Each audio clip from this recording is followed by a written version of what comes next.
Hamingju með sigurinn, Brynjar. Hamingju með sigurinn. Takk fyrir það, takk fyrir það. Það var svolítið erfitt í fyrri hálfleik. Hvað var að gangi eiginlega?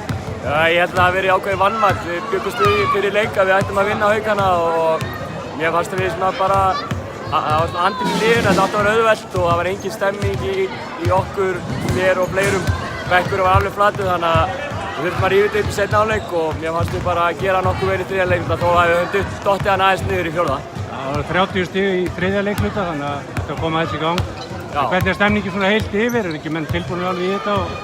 Jó, ég held að menn séu klárir í að fara alla leið og það er viljið til þess. Það er andinn í hópnum er bara þannig og gæðin í liðinu er að við eigum að gera alveg tilkallað öllu en við þurfum að passa að verja heimavöllin. Það er lykilatriði í vetur að vinna alla leikina heima og þá gerast góðir hlutir. Því við vitum það er alltaf erfitt að fara í útileikina en heimaleikirnir eru það sem við þurfum að klára.